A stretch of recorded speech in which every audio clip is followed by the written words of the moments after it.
Welcome to Sideline Sports. Tonight we're joined by Justin Adams, news and sports reporter, play-by-play announcer for the Pac-12 Network at a KCNC out of Denver. Welcome to the show, Justin.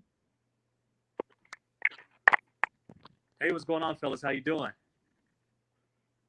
Oh, we lost Justin. Well, that wasn't great. We already lost him. We had about 30 seconds. Well, all right, that was good. All right, should we call it a show, guys? 30 seconds in? I think this might be a record time for fastest show. What do you think? That was quick. All right, I think we got Justin back. Let's see if we can get him in. Oh. Go ahead. Justin, are you there? Yeah, I'm there. That was weird. Technology. We were joking. We'll cut it there. 30-second show. Fastest show we've ever done. The best show we've ever did in our lives, right? Absolutely. 30 seconds is as real as it gets. To the point we're done. So tell us a little about yourself. Well, I'm a graduate of the University of Colorado, played 3 years for CU from 2004 through 2006. I always wanted to be able to podcast. And so to be able to be in the position I'm in now, to be able to cover news. So this morning I was covering breaking news in Boulder. There was a 3 fire that I covered this morning. And so you go from there on one side to the other side of talking about the Broncos, right? And so it's those kind of the left side, right side type part of the brain that I get a chance to do. And I enjoy it. I enjoy being able to do it. I enjoy being able to do play-by-play, whether it's on radio or. Lost them again. What is going on? JB, you are muted. Maybe weather out there. Maybe some bad weather. Sometimes that happens with connections. Yeah. We're going to have to talk to Jordan and John Mizek and see what's going on in the state of Colorado tonight. Something must be going on. All right, let's try one more time. Let's see. Justin. Guys, let's try one more time. Let's do it one more time, right? We're going to make this work. I switched rooms, so we should be closer to the modem and things should work a whole lot better now. There you go. All right, what were you saying? Well, just long and short of it, guys, just being able to work in your hometown, to play football for your college team that you grew up rooting for was a blessing with the Colorado Buffaloes. And now to be covering one of the teams that I grew up just loving, right, the Denver Broncos. But now you get to a point where you're not just covering teams because, I'm a fan, this is great. Now you're looking at saying, okay, I'm unbiased. You always have the insight where you want a team to win, but you don't let any type of fandom cover up the story. You have to be the type of person that could be able to put that to a side and tell the story, or you're doing a disservice to your audience. So you made a good point. I want to ask you something.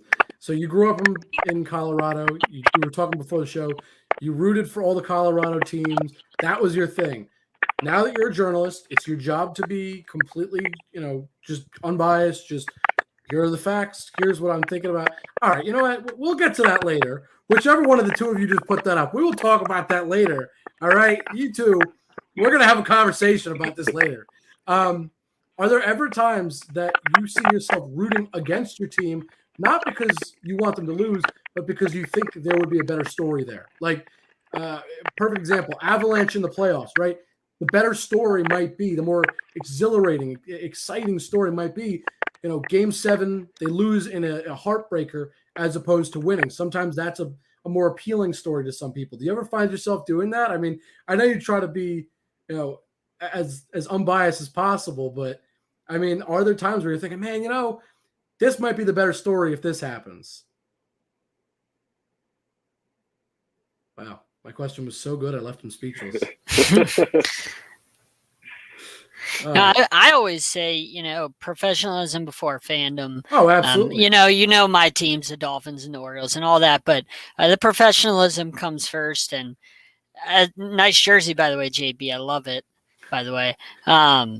You always got to be a professional before you're a fan. That's how I see things. I asked that because I asked that as a professional saying, like, are you looking at the aspect of what would be the better story angle as a professional as opposed to a fan of your team? That's all. Whatever we're given, I mean, that's what course. journalists do course. is whatever they're given. Oh, I know. It's kind of like take what the defense gives you. Oh, Yeah. I know. All right, Yeah. Justin. Now we can get your answer, hopefully. We're gonna make this work. I'm gonna go on my laptop, which I'm realizing may be the best. All right. We'll put you on this way. All right, hold on. All right, now you've been kicked from the studio, so your other one, there's no echo. Let's try this one more time. Fellas, all right, did you hear my question at least?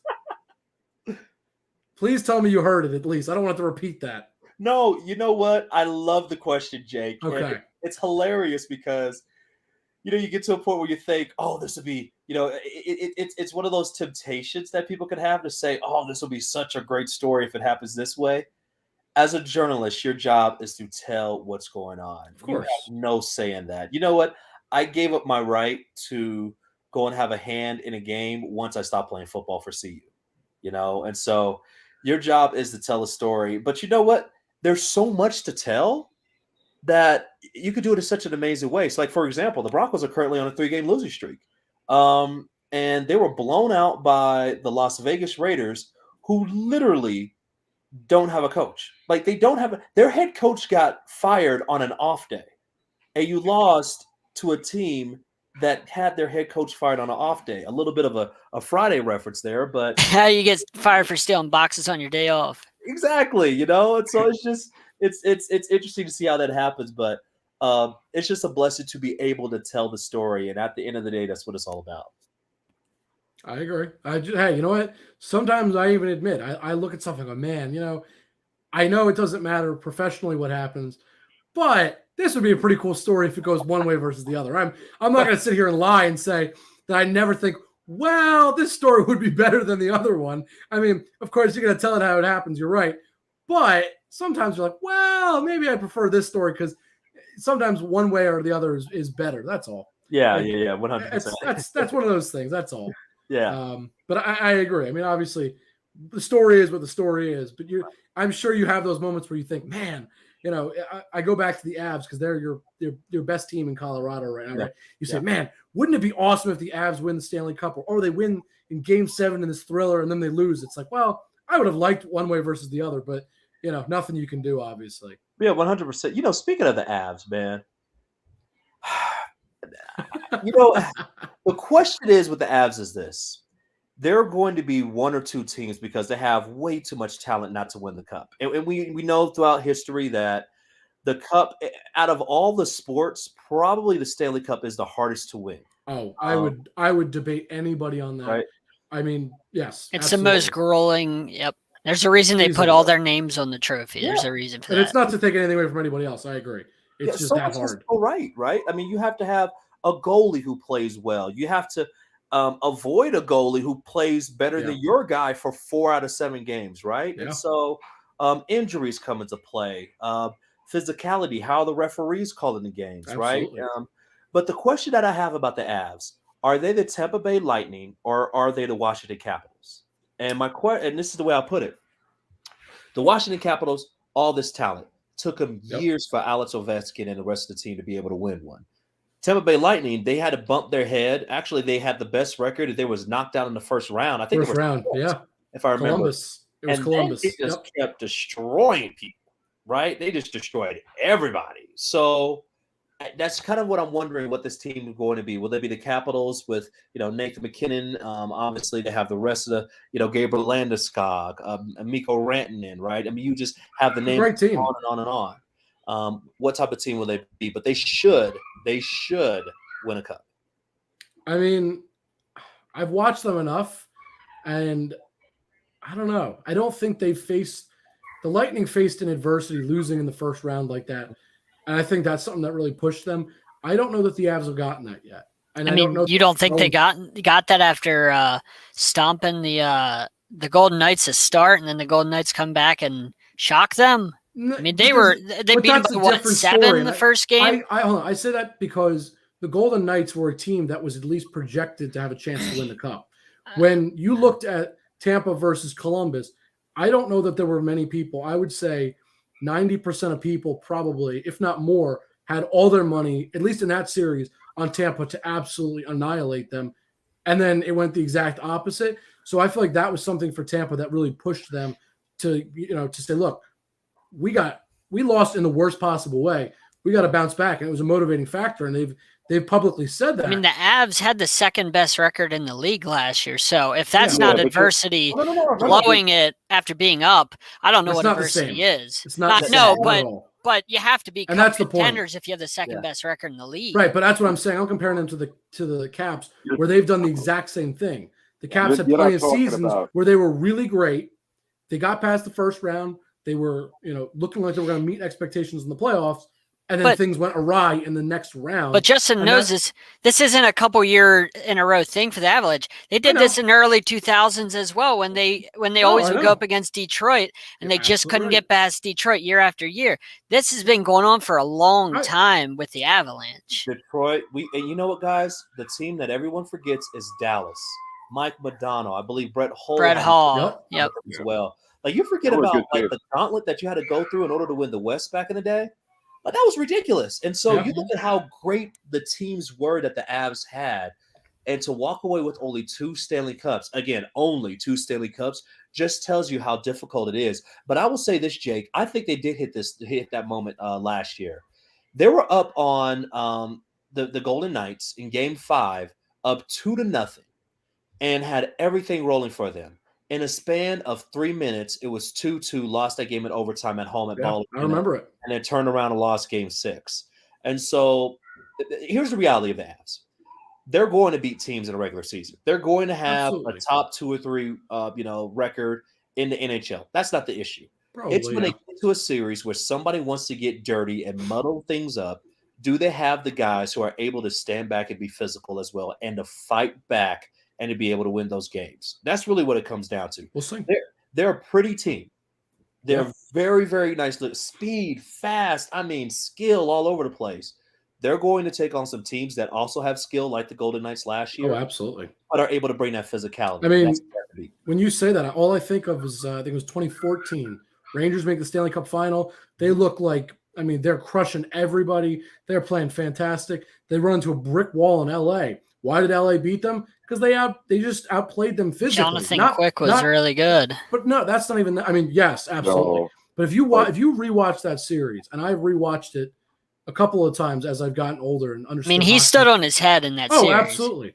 But I've watched it again now that I'm a little older and I understand the sport better. There was one simple reason, because the Rangers couldn't do anything when they got the puck. They were crushed. They'd be. By the time they reached the third period and most of the games went to overtime, they were barely able to skate. They were so basically dead on the ice. And the Kings were like, no, I'm fine. They felt nothing. They were that super physical team. And I know the game is not that way nowadays. It's more about speed and skill. But you're right, Justin, and that's that is a worry, of course, is there are teams that are just going to outplay you in terms of physicality. And if they wear you down, there's nothing you can do about it. And definitely that's one of the things the Lightning do well. When you get to the playoffs, it's a different game. Speed is great, but if you start getting a team that plays tough and you get hit play after play for 4, 5, 6, 7 games, it's tough to keep coming back and winning. And then you can get a goaltender that stands on their head. Absolutely. You're in trouble. It's such the NHL playoffs are by far the best playoffs in all of sports. If you're not a hockey fan, just watch the NHL playoffs. It's so fun. The only thing that's comparable to that is March Madness. Yes. Different, but yes. There's nothing better from a scene-wise than hockey playoffs. I've been to all of them, and there's nothing that is better. I would say the AFC Championship. Broncos being a part of it, that has a lot of that environment is awesome. But again, there's nothing that's better than that. Baseball, weirdly enough, baseball is a close second, close third, because when you have fans that are really in on every pitch, it means something. The games are just different. The feeling is different, right? And you have fans that aren't talking about work in the stands, right? Like a regular season game. Yeah. They're all in the game, right? They're all in every pitch. that's when baseball is fun. But other than that, there's no better environment in the playoffs than hockey. One more thing, Justin, about the Avs, and this is my biggest concern now. You guys are fantastic offensively, defensively, strong team. You got some good scorers on defense, which is a huge thing to have. That's not your problem. Your biggest concern for me is your goaltending. Yeah, you lose Grubauer, and now it's like, well, where do you go? You got, you had a Vezina Trophy guy. He was up for it, right? He's playing amazing. He looks like he could be a franchise goalie for you guys for the next, however many years that this run would continue, right? And now you lose him. That's my other concern now. As we talk about hot goalies, it's not that you guys won't be able to win games because you'll be able to score.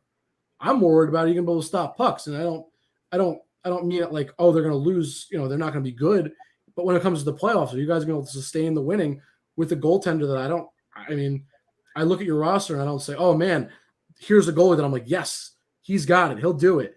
I see him. Right. I'm like, man, I'm not scared of any of them personally. So it worries me a little bit.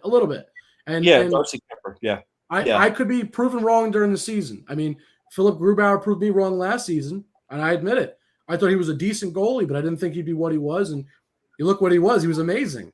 So I'm not going to sit here and make the point that they won't be good, but it's just something I'm really paying attention to now is they've got everything else locked up, basically. Offensively, they're fantastic, and there's no worries there. The goaltending is going to be a concern, and I'm interested to see about that one. Let me use a different reference, and I think everybody will get this. In Colorado, when you talk about the Broncos, and I'm going to come back to hockey, but follow me on this one. You're used to the Peyton Manning last part of his career, breaking records, right? Winning a Super Bowl. Used to John Elway and the sustained excellence that he had throughout his career. But you get very upset when you get a Jake Plummer, right? This is true. Still a really good quarterback. Got you to the AFC Championship, but could never get you over the hump, even though he was a running quarterback. That's kind of the same thing I feel like with Darcy Kemper right now. The first game against the Chicago Blackhawks, he stood on his head, helped the Avs to get the win. Last time I checked, it was 2-2 going up against Washington in the second period. I haven't had a chance to check on the game right now. I'll tell you in a minute. Yeah, but at the end of the day, it comes back to this. Will you have the guy? First of all, is Darcy Kemper going to be healthy? Because he had some injury concerns, right? And so that's one of the biggest things. But is he going to be healthy for 16 games in the playoffs? Even still, Kemper is inconsistent. I mean, from his days in Minnesota, his problem in the playoffs for them always was inconsistency. You'd have games where he stood on his head, and then you have games where he gives up 5 goals, and you're out of the game right away. So that's Darcy Kemper in a nutshell. And I didn't want I'm a Hurricanes guy.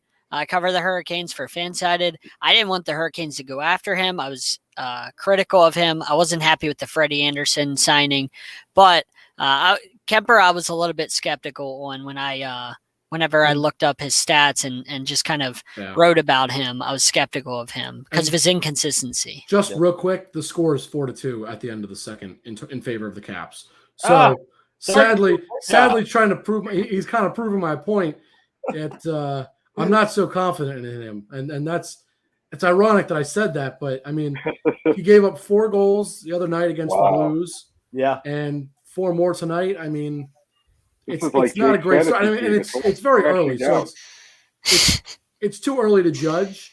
I'm not like, oh my God, he's terrible right now.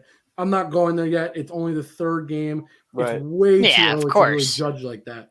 But the early goings, I see that 4 goals allowed back-to-back games, and you start to get a little worried. That's not what you need. And the Avs are a great team, but you can't win if your goalie's giving up four goals every single game. And I'm not saying it's going to happen, but if he's averaging that, it's not great.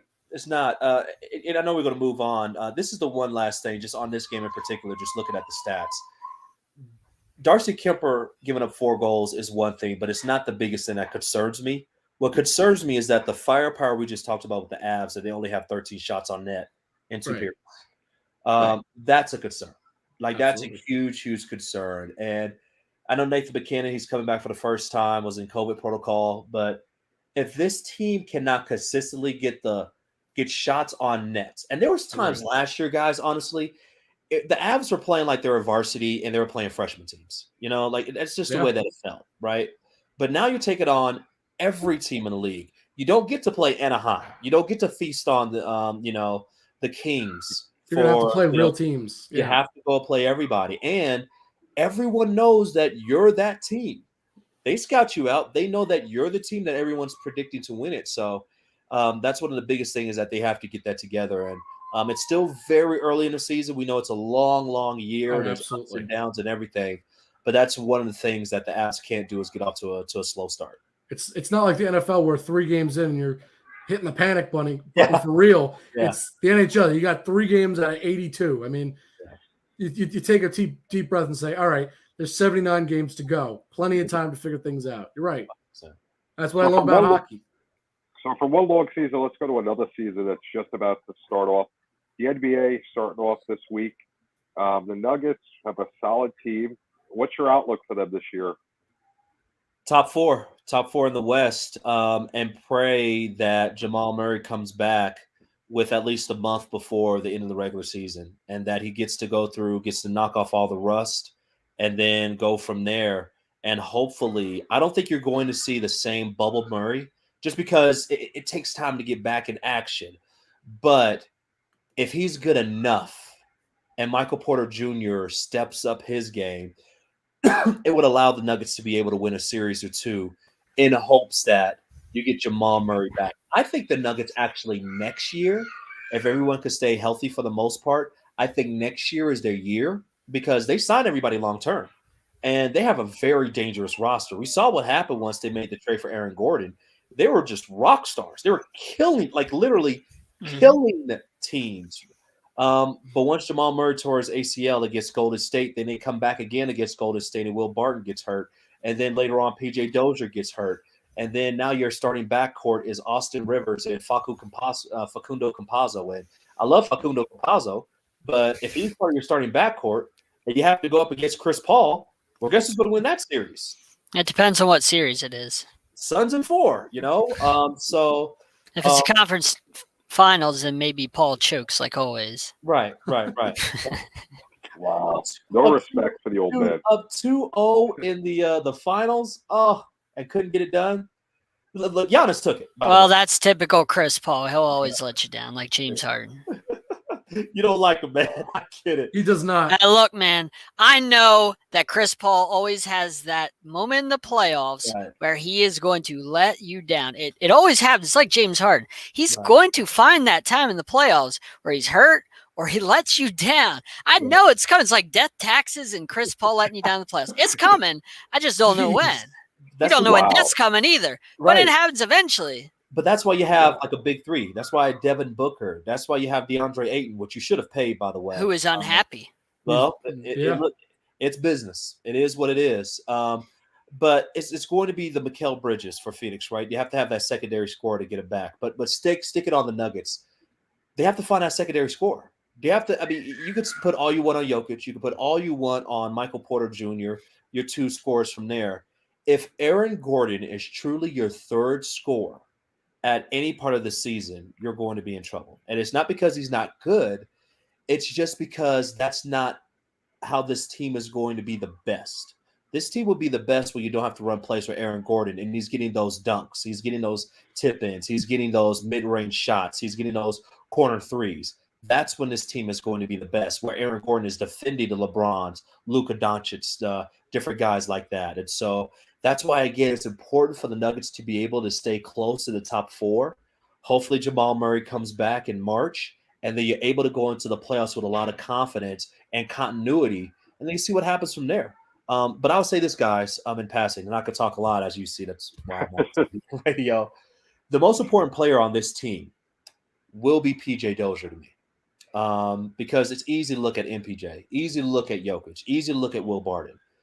But they missed PJ Dozier and what he brought to this team off the bench. He's not only a guy who can handle the rock, but he's also a defender. His shot is getting better, but what he brings off the bench in those 2 areas is extremely important. Let's not forget, before Anthony Davis hit that shot in Game 2 against the Nuggets to win that Western Conference Finals it was last year, but a couple of seasons ago, PJ Dozier was a guy who literally brought them back into the game because of his playmaking skills and his defense. They're going to need that again this year. Now, and is there any talk about Marcus Howard, what his role may be? Is he going to get a little bit more playing time? Coming out of the Big East, he has a great shot. Yeah. But he hasn't got many minutes last year. He had a lot of minutes in the Portland series. He was able to fill it up a little bit in that series. Played a little bit against the Suns, and I'm sorry if you can hear my son in the background. He's excited. I completely understand. He's excited. You're talking with us. It's a big That's deal. right. That's right. The best of the biz. But I think Marcus Howard, he'll get a shot. He'll get his opportunities to be able to play. It's an 82-game season, so you need everyone to be able to contribute, right? Bol. He may get a little shot here and there to do it. Marcus Howard, is he better than Bones? I think it's Bones Howard, I believe, or can't think of his last name right now. But the Nuggets' first-round pick right now. Is he better than him, who's been able to play very well in the preseason? That may be the only reason why he doesn't get a lot of time this year. Okay. Bones Highland. There you go. And now I'm switching over to baseball real quick. The Rockies, tough division. I mean, you got the Dodgers, who are the NLCS right now. You got the Giants, who matched them and won the division. The Padres, who got all these young stars on the team. What do the Rockies have to do to be relevant and to get back to winning? Well, prayer works. I was just going to say that's probably a good idea. That's the number one thing. You know what? They have a formula, and that formula is something that I have no idea what it is, and neither does everybody else in baseball. They just have to go and get to a point. They're going to lose Trevor Story. You didn't trade Trevor Story, right? So you're going to lose him for nothing. CJ Cron you signed back, which I thought is actually a pretty good signing, but you could have traded him. John Gray, I believe he's going to be a free agent pitcher. You could have traded him. What I'm trying to tell you guys is that they need to hit the reset button in the same way, and they're not doing so. And until they decide to hit the reset button and they decide to say, this is the type of team that we're going to be, you're not going to get anything different, unfortunately, with the Rockies. And it's sad because this city is really hungry for a winner, especially in baseball. They'll support that team like crazy. And there's a way to win at Coors Field. Get you some fast outfielders. You could play a little bit shallow because if the ball goes over your head, it is what it is. What kills you at Coors Field are the blue pits. So you get some guys who could cover the outfield, that very big outfield. You play a little shallow, and you go on from there. And then you say, you know what? We know we're going to struggle on the road a little bit because of elevation. The ball changes, like a curveball changes from elevation to it does at anywhere else, especially in the West where you're playing at sea level at LA, San Diego, even when you go up against Arizona. It just is what it is. So you know what you say is we're just going to get some bashers. We're going to get guys who are going to hit. And when they're at their best, the biggest formula is that they had really good infielders. Really, really good infielders. Nolan Arenado. You had Trevor Story. You also had DJ LeMahieu for several years, right? You had Troy Tulowitzki. Exactly. Troy Tulowitzki. You could continue to go on, right? Garrett Atkins was really good at third base as well, right? I think DJ LeMahieu was around for a while. No, you had Clint Barnes, who was at second base. You had guys who were very solid in the infield, and that allowed you to be a good team overall. That allowed you to get wins, right? From a pitching standpoint, you get guys who aren't fly ball pitchers, right? Who throw the two-seamers, who are sinker ball pitchers. Those are the guys you get. That's why German Marquez is doing so well at Coors Field. So there's a formula for the Rockies to be relevant and for the Rockies to actually succeed. The question is, do they want to do it? And so far, the proof's in the pudding. So before we let you go, you played 3 years at CU. Yeah. Tight end. What was your best experience playing, college football for the team you probably grew up rooting for and being a huge fan of? Nothing better than running behind Ralphie. There's I almost got chills even thinking about it. Guys, I walked on to the team, right? So I wasn't a guy who had a scholarship. I mean, in high school, I had 3 catches for 50 yards and a touchdown, but I busted my butt.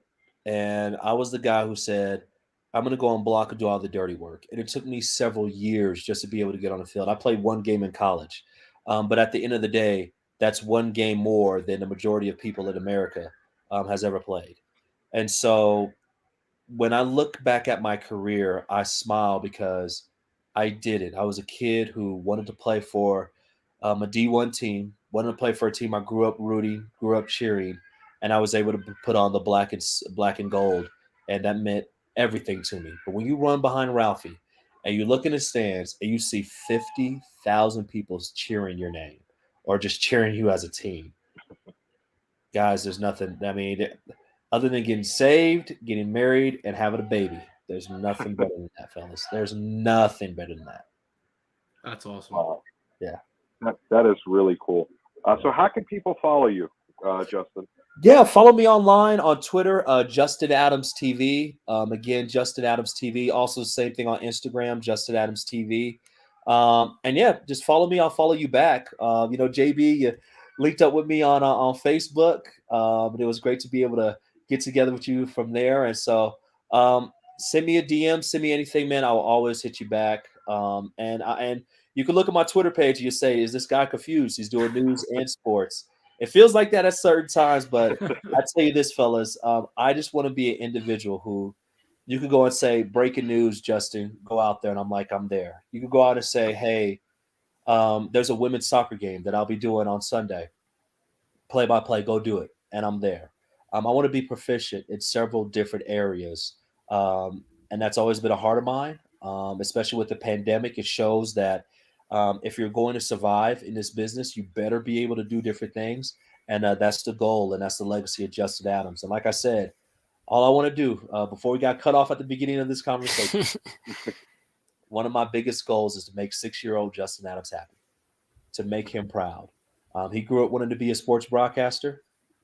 That's what I'm doing right now. And so let's make that young man proud. Well, thank you for joining us. Yes, thank you for taking the time. Yeah. We'd love to have you back in the future. It was a lot of fun. None of those other stuff we didn't get to talk about. But I definitely enjoyed it. I'm sure we'd love to have you back. Yeah, for sure. 100%. Guys, reach out to me anytime. I'm here. And I promise you one thing. I'm going to call Comcast to get this Wi-Fi. That's just ridiculous. I'm like looking around on my cell phone. By the way, the Capitals just scored again. I'm going to go and cry right now. That's what I'm doing. See you, Justin. Have a good one, Justin. Have a great night, Justin. It was a pleasure. All right. JB, I know there's so many things you want to talk about. We started mentioning it before the show. Come on.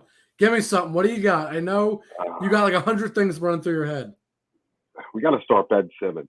I mean, the NBA season's upon us. You got to start right there. At practice today, Doc's running defensive drills. He doesn't want to run the drill. Got told twice to do it, and sure enough, Doc sends him home. He gets suspended for the opening game. What do you do if you're the Sixers right now? I mean, granted, you have the leverage. You have his rights. But what do you do? John, you're out of order for that. We are talking about Ben Simmons. We will discuss that later. Wow. What do you do? JB, I don't know what you do. I mean, you can't cut him. And I only say that because there is trade value there. And you got to try and get something. And he has a big contract, so it's hard to cut that. Right. And I mean, that was my next point is if you cut it, you're still going to spend a lot of money on him to do nothing. So that's not an option. But there's not a lot because it's a tough. He doesn't want to be there. It's very eerily reminiscent of Deshaun Watson, but there's one main difference. Before everything that happened with Watson, people wanted him and were actively attempting to get him. I don't know that people want Ben Simmons as much as they would have wanted, Watson before. Well, also the asking price for the right. Sixers is absurd. I'm, of course, comparing two sports. Yes, that was going to be my advice. People want him, just not at the price you're asking. You got to drop your asking price. It's as simple as that. Because you have to look at it like this. Do you? You do, because you have to look at it like this. And here's why. Because this is what you have to think that this is a guy that's not going to play for us. There's no way you're getting him to play for you and give you a best effort. He's proven that with the way he's acting, the way things are going. It's pretty clear he's not going to come out on the court and give his best effort. I think we can all agree. I think I think that was something we can all agree on, right? He's not going to give the Sixers his This best is a effort. this And I is don't a blame him. toxic relationship. And I'm not entirely blaming him because there are some other things that could lead him to, to feel the way he feels. Now, yes, He's it's not his a job. voter. It's his job. It is his job. So I believe he should go out there and give his best effort. But I understand his point. But here's the reality. He's not going to. So it doesn't matter whether he's right or wrong. So your options are simply this. Let him sit on the team and just do nothing and basically waste your cap space. Cut him, where he does the same thing, technically speaking, in terms of he's going to waste your cap space. Or C, your third option, you try and trade him, but you have to lower your asking price just to get rid of him. Who wants him after today? So that's the question problem. They're is, wasting their time. They're both, limited time. They both want the same thing, obviously. Yes. You're the Sixers. You don't want a guy that can't play for you, right? That doesn't want to play for you. If you're Ben Simmons, you don't want to be there. But what's happening right now? They're both biting each other's nose to spite their face. That's really what it comes down to. Yeah. Because what Ben is doing, he's killing his trade value. Yep. So it makes it harder for the Sixers to trade him. Now, the Sixers are putting him in a bad position, forcing him to go out there when he doesn't want to. And he's not doing it. So, they have the rights. So what are they going to do? Sit him on the bench and waste all that money? And that's what I'm saying. You can't do that. So now they're both, it's like they're trying to see who's tougher and who's going to outlast each other, but neither are going to get anything. It's Philly sport at its finest. But here's what I'll say in defense of Ben Simmons. Now, when I say in defense, you'll understand what I mean when I say it. I'm not actually defending him. The thing is, the Sixers will lose on this scenario no matter what. If Ben Simmons somehow becomes a free agent, someone will sign him. At some point, he will be signed. So he would win, and I put quotes around that, because he's not really winning because he lost because of what he's doing. Yeah. No, and I say he's not winning because of the way he's acting. It's gonna reflect poorly to any team that would get him anyway. But he'd win. He's on to a new team. Philly would lose in that situation horribly. So you're absolutely right that what they're both doing is not helping anybody. But ultimately, Ben is in the better position only because if Philly is forced to cut him, nobody trades for him, and they just can't keep him, he'll find a team somewhere. He'll be on a team at the end of the day, no matter what, and he knows that. So you're the not owner that I'm of the saying is Sixers. right. All right. I want to give you the scenario. You're the owner of the Sixers. He says, I'm not playing or I'm going to act how I want to act. You know what you need to get to make your team viable. So what option are you taking? What are you going to do? I'm going to make it real simple. You sit Ben down and say, look, we understand you want out. We want to help you, but you got to help us help you. We're not going to ask you to play. We just need you to put on a face and stop being a child. Just act like a grown adult. That way teams don't see you as a baby. That's it. That's all you do. He's not a grown adult. He's I know that. Baby. He's but a I'm child. saying, you're asking me if I'm the owner, what do I do? This is what I tell him. I'm very honest. I'm like, look, I understand you want out. We're happy to get you out. But the only way we're going to get you out is if you act like an adult, because otherwise teams will not want you and you're going to be stuck. And we're going to be stuck in this endless cycle where you're stuck here and we're stuck trying to trade you. And you're then acting like a child, which is only making our job harder, which hurts you and just continues to go in a circle. So I would just sit him down and be like, look, we're not trying to keep you. We'll trade you. Fine. Whatever. But you got to act just a little mature if you want to get out, because if you don't, who's going to buy no way that? We can do that. Who's going to buy that fake, that he's actually mature? Who's going to buy that? Because we all just saw what he did today. We all know, all the teams in the league know that this is who he is. I tell you right now, if I own the Sixers right now, Doc Rivers is gone because he has diminished a huge trade value for my team. I sit Ben Simmons down. I say, listen, here's your choice. Keep your mouth shut, take your money and you play hard, or you sit on the bench and you don't play another day until your contract is over. But how did it. Doc Rivers do that when the whole reason that this started is because his playoffs, he was terrible. During the playoffs, as a coach, you want to coach your players. Listen, Ben Simmons was horrible. You all saw it. You got to. He was afraid to shoot a basketball. You're a basketball player. He was afraid to do his job. You mean? Yeah. You got to have his back to the media, though, John. When you're a team, you have your back. If someone came after you, I have your back. To the media, got to have the back. That's but it. how can you defend a guy who's afraid to play the sport that Well, here's he's what I'll say. signed up for. Oh, here's what I'll say, and to agree with JB, here's why you got to have his back. It's not even about that he's his coach. If you want your organization to be able to get rid of him, you got to have his back, because if you don't, he's going to get stuck with you, and you're going to have no choice. But That's they didn't. why. But they More didn't than anything. originally. I don't think they originally knew that they wanted to get rid of him when he was terrible in the playoffs. I think that this all boiled up, You're right. like started to absolutely. boil and get worse. Yeah, Right. And My then point you know what I'm is- saying? My point is you have to have his back no matter what. Because if you want him to play for you again, you can't just beat him up publicly like that. You can do Right. it behind closed doors. There's nothing wrong with that.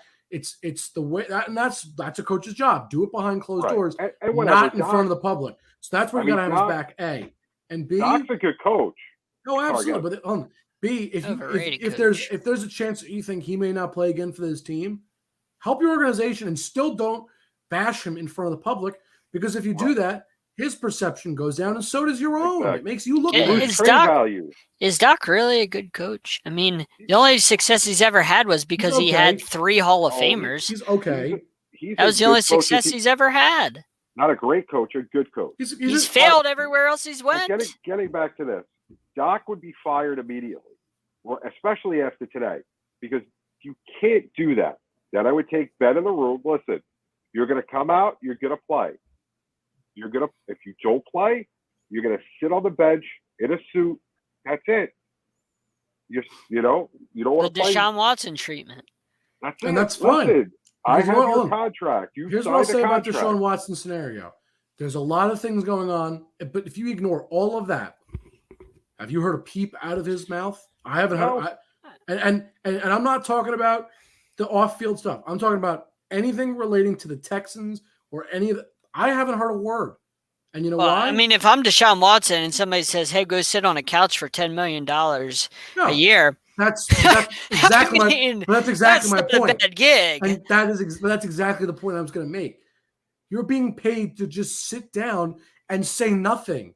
That's the easiest job in the world. I'd Ben be Simmons happy with is $10 million nuts. to sit on my couch. John, you give me $10 an hour to sit around. John, give me a tenth of a cent to sit around and do nothing, and I'll do it.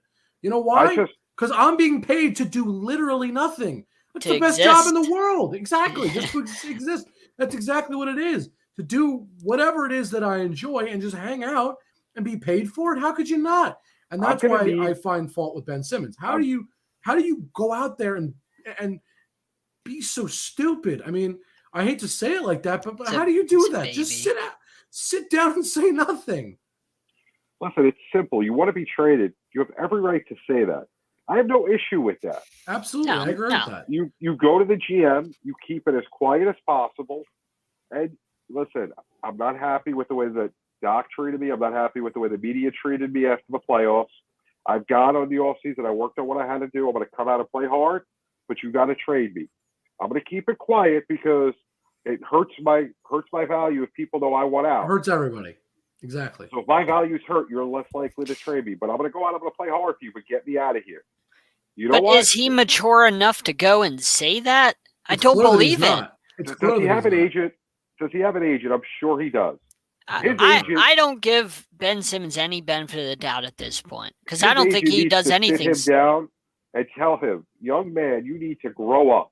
Yep. You are costing yourself millions of dollars. And look at Le'Veon Bell, man. Yeah, it's really. just a shame because, the guy is a lockdown defender. You can learn how to shoot. It's not that hard. You go out and you take hundreds of shots a day. You're out there playing basketball every day. Put in the work. You can learn how to shoot. He just cost himself millions of dollars. It's not even that. I mean, I know he took a small amount of shots in the playoffs and he missed only a few. It said he's afraid to shoot. It's not even that he's missing shots and he's 10 for 25.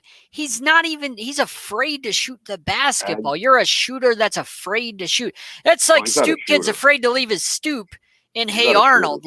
Come on. He's not a shooter, but what he needs to do. John, I like that reference. That was good. Thank you. I appreciate that. What's the Hey Arnold? But anyway. Oh, he's man. So getting back I understand. What's it, TikTok? Getting back to Ben. Listen, there are people out there that are shot coaches, and you can hire one and work all off season and perfect your game. Do you think Tom Brady is not in the offseason out there practicing, doing everything he needs to do to be where he is? Do you think he's won 7 Super Bowls? And I can't stand Tom Brady. I think he spends $1 million on his body a year. I think he's one of the athletes that I know LeBron does. He does. A bunch of other athletes spend like $1 million. He spends like $1 million a year, I believe, on his body. So, I mean, that's dedication. Right. And I'm not saying you need to even do that, but but it shows how dedicated he is. But you got to take care of yourself. And I agree with that. That's the most important thing you can do. So I would agree with that, yeah. Now, I mean, I don't know where this situation goes. I don't know how you're the Sixers and you welcome him back after a game suspension. No. You sit him. This is just ugly. I feel like these are questions we need to have Adam answer, because Adam, he loves the Sixers and he's on our network, and I feel like he would just be tearing Ben Simmons up right now.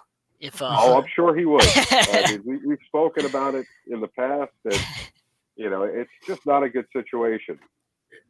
Yeah, that's an understatement, but yes. But I really think you fire Doc.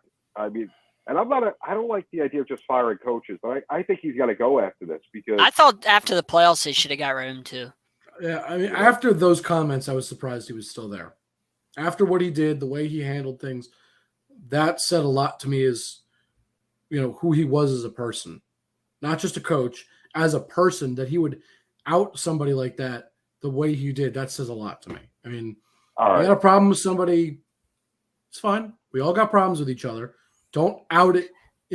Don't air your laundry to the public. That's not right. That's never the right answer, ever, no matter what. So we have about 10 more minutes to go in our TV segment before we just hang on with everybody that's watching. I got to ask this question. Yep. The guy we talk about more than anybody in sports, is he on drugs? Which Aaron one? Rodgers? Very good. What was his comment? That was just a wild guess. That was great what he said to Bears fans. I love that. I loved it. You cannot say that. Yes, you can. I love that. Let me reenact it for you real quick. Hold on. For anybody that has no idea what we're talking about, what are those, week 6, right? Week 6? Yeah, week 6. Week 6. I love it. We got Packers, Bears. We got the discount double check. I own you, and I love that. And he said, I always own you, and I always will. And you know what? He is entitled to say that, and there's only one reason to say that. He owns the Bears. Tom Brady isn't entitled to say it to anybody in the AFC East. Tom Brady I would believe never say that because he owns them. He's right. Tom Brady would he never crushed do them. that. Hold on, but he crushed them for years. And guess what? Aaron Rodgers has earned the right to say that to any of the teams in his division as well. Because you know what? He owns them. He's right. He crushes them. I love it because not only to Jake's point with Tom Brady, that Tom Brady doesn't even come up in this scenario. This is Bears Packers, the oldest rivalry in the NFL's history, and the Packers quarterback says this to Bears fans in Chicago. I love that. I love that. This is football. This is when Aqib Talib supposed to be. This is when Aqib Talib took the chain from Michael Crabtree, took his soul from him. That's football. I love that. When Cortland Finnegan and Andre Johnson beat the heck out of each other and they got into it, and when Jalen Ramsey and AJ Green fought, and you got AJ Green to start fighting, and he's a guy that never does it. I love that about football because you get the emotion out of these guys instead of I hit a home run. Let me walk around the bases. Let's hear what JB has to say. Why can't he do that? What is so wrong about end of order? You could say a lot of things. Okay. But why? There's a lot of bad connotations with owning you. I'm not. I don't know. I think you are probably one of the only all I hear is you're out of order. That has really thought about it that way, because nobody, as far as I've heard in the media. Friends, family, anybody I know. I haven't heard or seen anybody reading into it that way, except for Jacob you. Loved You're it. the first person. Even Jacob respected Jacob is a Bears fan, and he loved it. Yep. Listen, first of all, I have this thing. Act like you've done it already. So if you own somebody, just keep owning them. Keep your mouth shut and keep doing it. I'll have more respect for you. You don't need to talk. Well, do you know why he did it? Isn't Did you this hear like what the happened? Broncos Ravens, where if you don't like it, stop it? Did you hear what happened? Let me say. Do you know why he said what he said? Like, do you understand? Did you hear the story behind what happened? I'm not sure if somebody flipped him off. Somebody was Oh, giving the him- lady gave him two Yeah. middle fingers, right? The Eli Manning special. I was gonna say the double bird, the Eli Manning special, exactly. And this grown man football player, this big tough football player, had to respond to a woman that way. I would. Yeah, I would. I absolutely would. I 'cause want you know what? that out of my sports players. They're He's- not robots. He's in that moment where he's so excited to score a touchdown because he didn't throw for it; he ran for it, which is impressive. And it was an important touchdown too. Absolutely, exactly. Time of game. Wow, you guys are killing me. Everything with the combination of things. I understand you have this Aaron Rodgers complex, so I'll give it to you. You really love him. Oh, But for watch Josh, yourself, because it has nothing to do with that. I love this about athletes because why not show emotion? Why should you hit a home run and just walk around the JB, bases? Here's what I no, think. here's what I find funny though from you, because you agreed with me, and John, I know you did too, but obviously you're on my side, so that's why I'm excluding you from this. JB, you agreed when we talked about the taunting rule. We said, "Oh, this is so ridiculous. This is taunting, unfair. Players are supposed to not show like emotion now. What is this about?" And now we see a player, one of the best in the league at his position, and one of the best just in general, right? Well, it doesn't matter who it's directed towards, because you know what? He can't do it towards the other players. He can't go up to the Bears players and say, "I own you." That would be great. He can't do that. I encourage that. I would love him to do that. That would be hilarious. I want him to But go what to he can't, Roquan Smith and Khalil Mack and say, "I own you."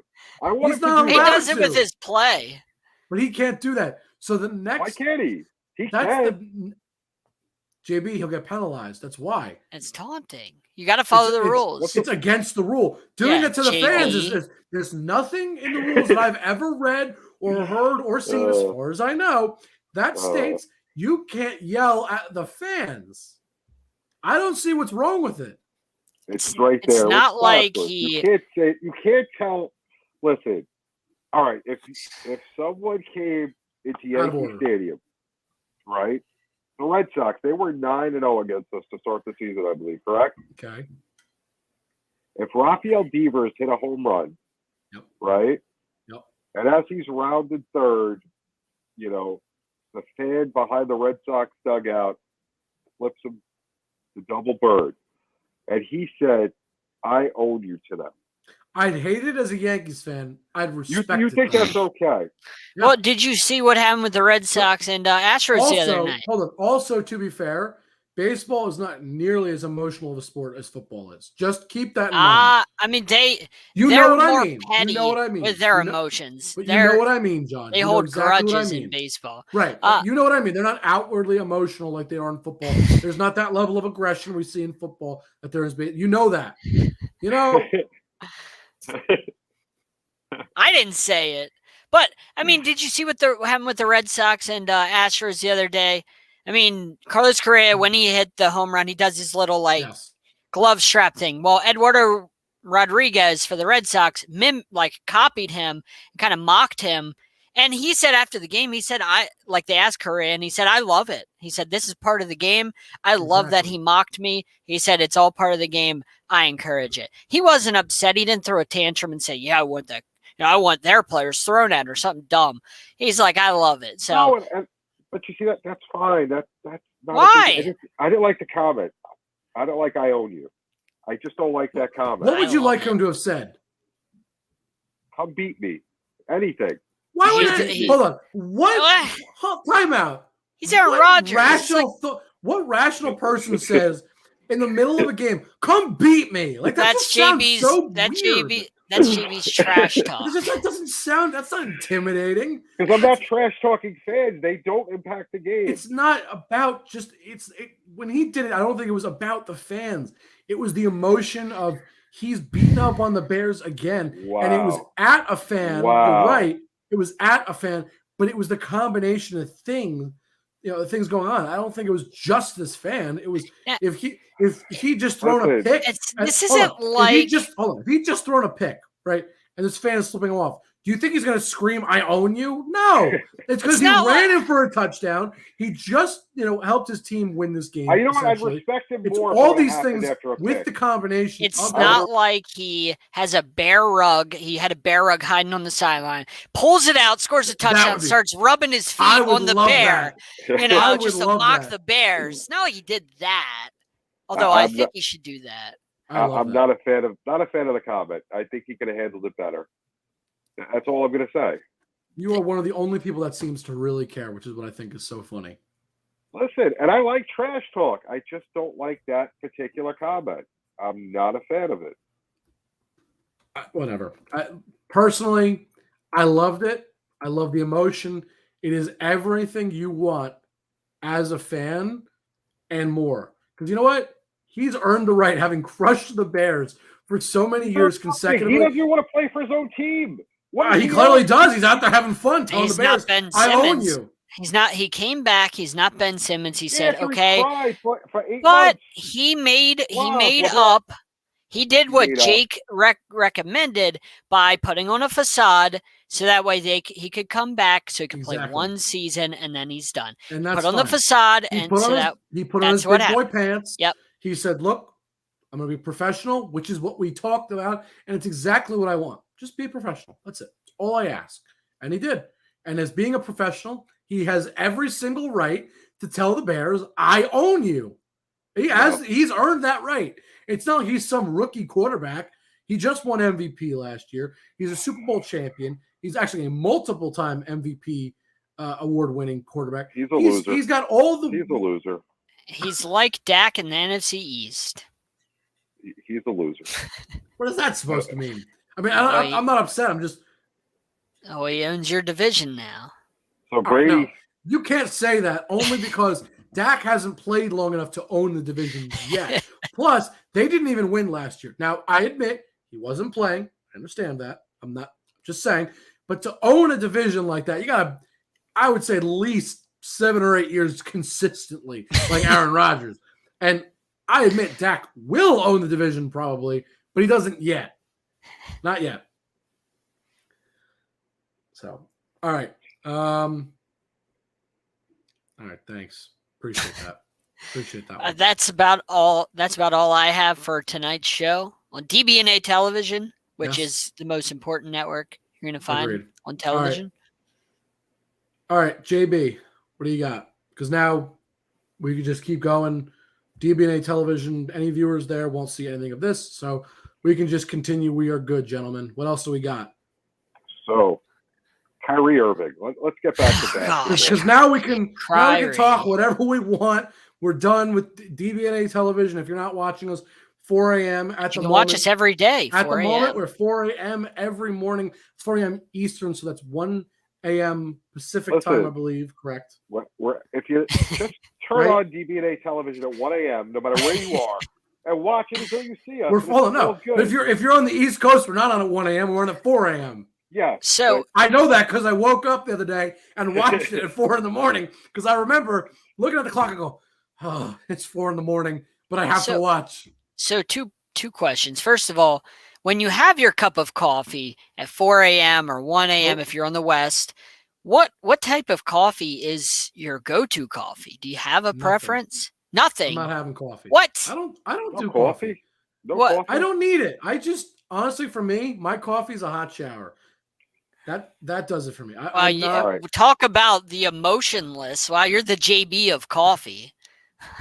Man, you got no emotion in your coffee game. Coffee, but I don't drink it in the morning. I don't need that. It just doesn't. I don't need it. I just like that fresh. Yeah, and I understand that. I completely got that. Start to the day in my hand. Just smell the aroma. I like that.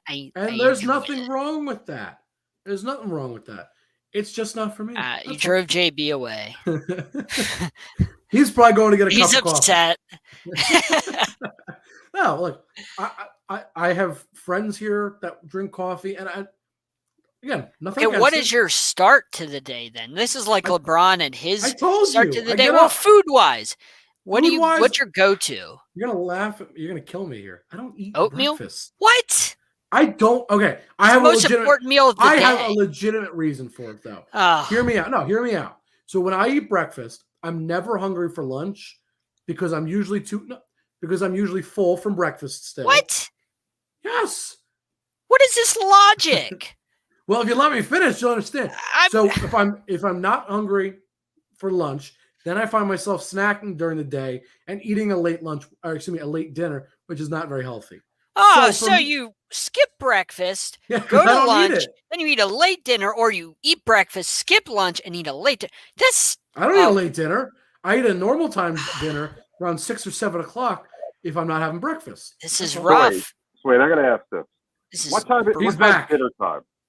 What For time me- is dinner time? Generally between 6 and 7. what? Generally. I don't That's even- late. that's early. Whoa. Oh, well, I thought early bird special for you, like 4 No, o'clock. No. Apparently you're the early bird here. I like about I- 5. I like dinner between 7 5 and 9, o'clock. to be honest. John, 7 5 and o'clock. 9? John, 9 o'clock John, at night? John, 5 o'clock Listen. people are barely getting off of work. You are the problem here. And When you, sir, I are come out of home, order. when I come home, I like to make sure that I start eating right away. Have the dinner ready, Why? or I'll make it right away, and then as soon as it's done, That- boom, right in the mouth. We need to put a poll on our Twitter. What time is dinner time? Gosh. That's what we need Well, to do. is Jake figure this said he one out. doesn't eat breakfast, first of all. He I- said if he I eats stand breakfast, by he it. doesn't eat lunch. And that's a fact. I don't get that. When I eat breakfast, so I would eat. The problem is by the time I wake up, because I don't wake up at 7 and 8 o'clock, I'm waking up, I admit, like 9, 10 o'clock. By Eat the a time bowl I of actually would cereal. make breakfast and eat it, I would not be hungry for lunch at around 12, 12:30 or 1 o'clock. Within that range, I'm not going to be hungry for lunch then. And then I'm going to end up snacking at like 3 or 4 and pushing my lunch or my dinner back until 8 or 9 o'clock. And I You're just don't wanna- missing opportunities at fantastic. There's fantastic foods for lunch or breakfast, whichever one you're skipping. I And you're love really breakfast missing foods. out on Well, fantastic didn't say- opportunities. hold on. And you Did I- skip I don't coffee. eat bre- It's hold on. What is this Did I say madness? don't eat bre- Hold on. It- Did I say I don't eat breakfast foods or I don't All right. eat breakfast? This is what you need to do. I said I don't You eat breakfast. I still eat breakfast foods. You got to space out your meals. Have breakfast between 7 and 8, lunch around 1 to 2, and then dinner around 7 to 9. You'll have no problem. And make the snacks light. Don't go heavy on the snacks, otherwise you'll want to Very skip. little snacks. Yes, you got to go light. Maybe a granola bar or, a handful of chips. Something light or a yogurt, I'm just to putting a hold you poll on over. Twitter as we speak. So what time should our dinner? Should we say what 5, 6, or 5 o'clock is ideal. So all start, right, start wait. at 4. Start 5 at 4. p.m.? Early bird special. Early bird special 4 to 6. Average dinner time 6 to 7. Late dinner 7 or after. There you go. All right, JB, what is your go-to cup of coffee? Like, what do you like? Folgers? What is your preference? there's only Like a one K type- cup, Keurig cup? No, there's only one type of coffee, chocolate nuts. Everything else doesn't compare. Oh, What? and I'm the problem here. What? Chocolate nuts I'm is the best problem. coffee. Have you ever had like the Keurig cup Dunkin' Donuts? Oh my Oh, it's God, John, amazing. that's horrible, John. Oh, Dunkin' Donuts Dunkin'? is the worst coffee. Oh, that America McDonald's does is not the run a worst. Dunkin'. McDonald's Unless you is want to sponsor dog us, water. America does not run a Dunkin'. All right, hold on. Poll is up for the next 24 hours on our Twitter. So if you're not looking at, if you're not seeing us on Twitter, or excuse me, if you are not following our Twitter, check us out, Sideline Sport One, and go vote because this is a pretty obvious answer that really only one of them is wrong. The 5 p.m. early bird is wrong. 6 to 7 p.m. for normal time, that's fine. 7 to 8, the late time, also acceptable.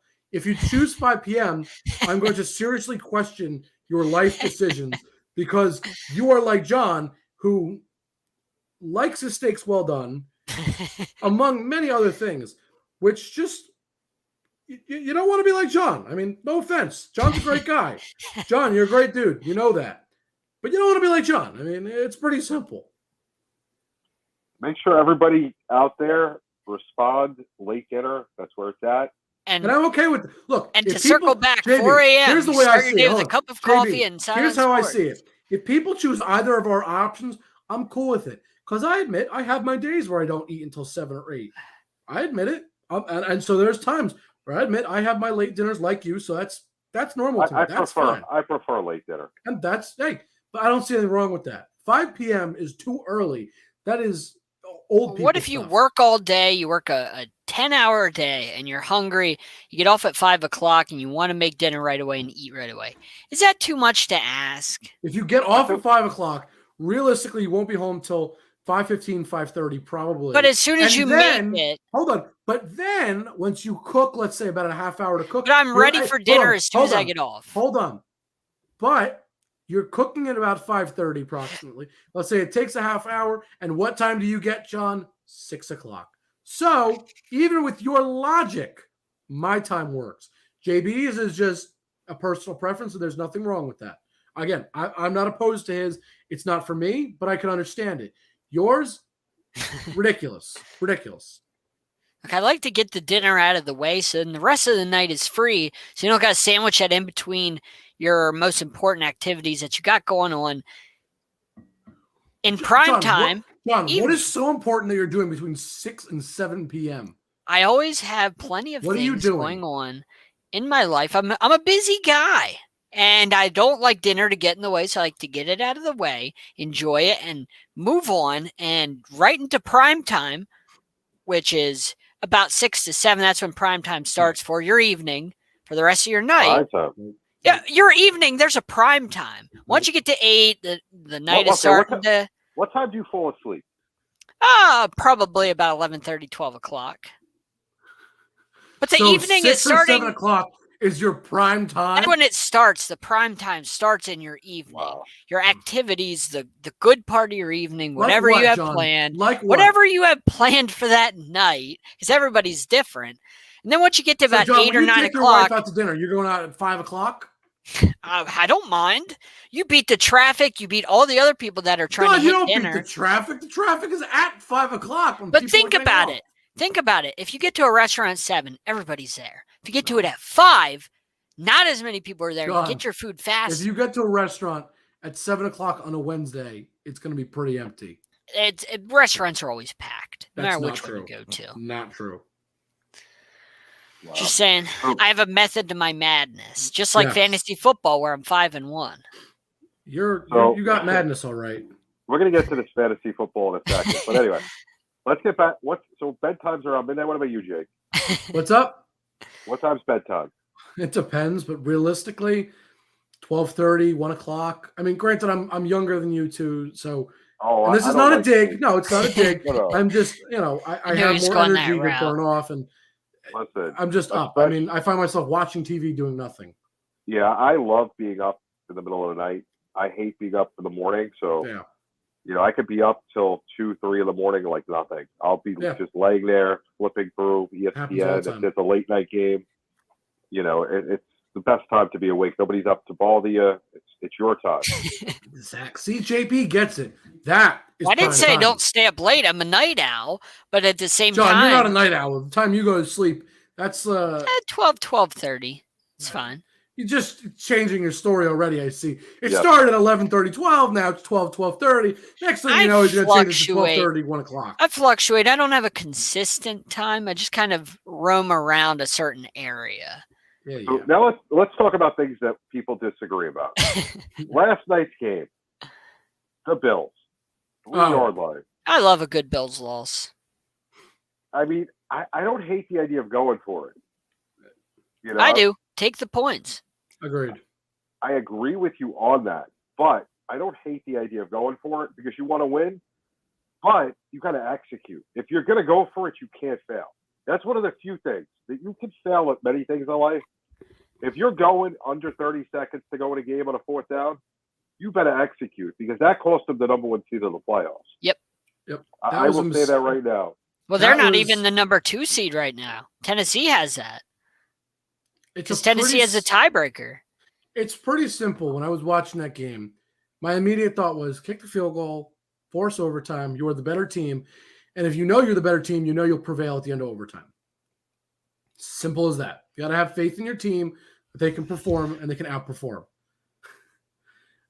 The fact that I agree, but the fact that you went for it on that 4th down, actually screams to me, you don't trust your team to finish this. Yep. That's what that says to me.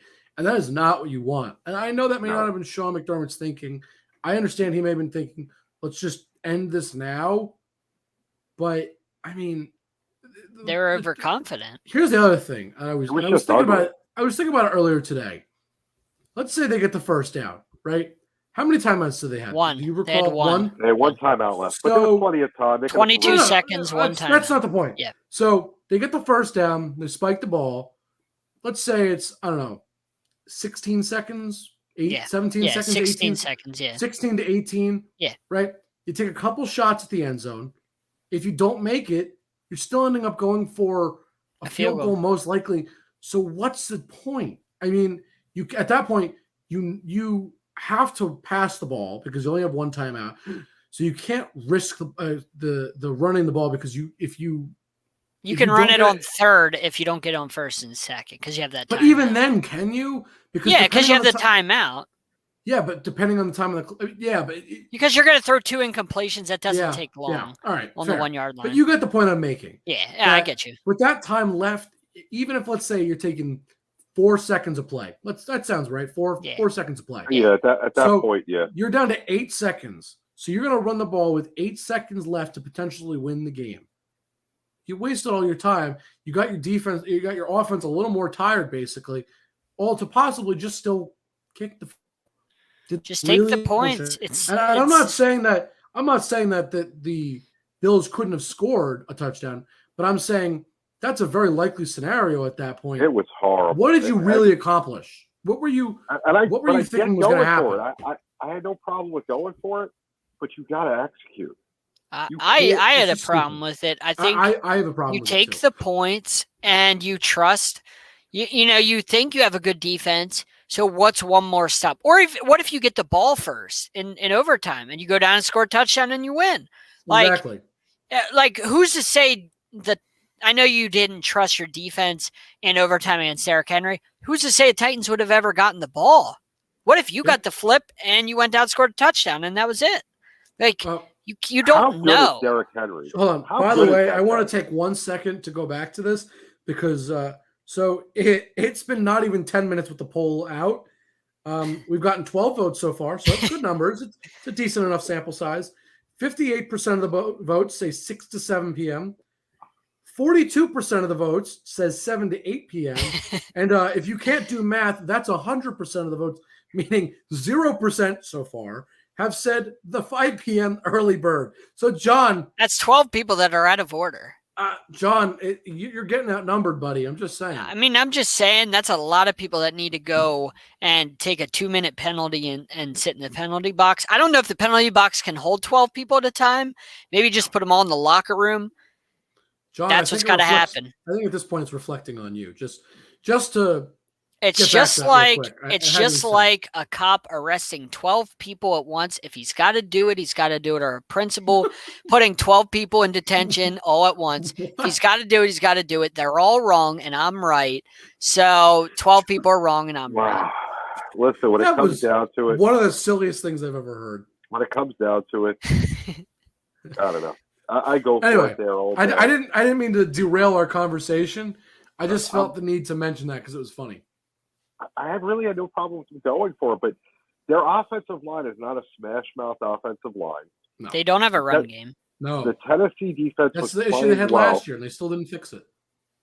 I know it's not – you don't really want to throw the ball there. So, I mean, I guess if it was the other way around, it was Tennessee down at that point of field goal. With that 4th and 1, I see Tennessee going for it. And Derrick Henry, absolutely. Well, why not run like a bootleg with Allen? You know what I mean? I mean, he's a big guy. He could get 1 yard on a bootleg. I just didn't like the play call. No, not at all. He's just not play action. I mean, that's what they're good at. He didn't look at the line and see where the space was because there were spaces to get the yard. Yep. Yeah. He just went to the wrong spot. That's what I mean by his feet also gave out. If you watch that play again, his feet came out right from under him. He lost his footing almost immediately. And I'm not saying he would have gotten the first down regardless because of the penetration that Tennessee got, but it didn't help that his feet just came right out. I mean, basically gave him zero chance of scoring that. I have to ask, John Mazik's question from earlier, I didn't even think about this until now. Every time there's a London game, the two teams that play in London get a bye the next week. It's Usually. always been how it has been. Usually. Why don't the Dolphins have a bye? It's They played not in every London. time. It's No, usually. it's like every time I've ever seen a London game, the next two teams, because you travel all the way to London, you come back, they give you the bye at a courtesy. After that, the Dolphins don't have a bye, and I mean, Mazik makes a good point. Like, why is that? The Jags have a bye, I believe. So why don't the Dolphins? It's not every time. I've seen other teams come back and not have the bye. Usually, You should. usually when that happens, I think that they'll consult the team with that before they make the schedule. With the bye like that, that'll be the only time I think that they don't do it. But I could be wrong. I mean, I'd I have know to look it's a into it. 17-game season now, and you don't want an earlier bye. I get that, but coming off of London, I mean, that's a different time zone. There's a reason players like the bye off of something like that because it's a big change in your schedule. How did that game happen? I have no idea. Yeah, what do I'm you still mean, trying to figure. Define your question if you could. How did the Dolphins blow it? How did the Dolphins get shown up by a guy who's out partying with 13-year-olds? I take that back. She was like she was over 18. I don't want to insinuate anything illegal. A coach that's too busy out partying with 18-year-olds rather than flying back to Jacksonville with his team. Meanwhile, they're in London against a team that the coach turned around the culture that they lose to the Jaguars like that. I'll simplify it real quick. Defense played like garbage. Well, I think I've been saying it all day. I think something's going on internally, more than just they're not executing, the players aren't playing well. Something's going on behind the scenes. When you see a team that has a lot of talent, like the Dolphins do, and they won 10 games last year, you don't just go from 10 wins to all the way back down to the bottom of the barrel. You just don't.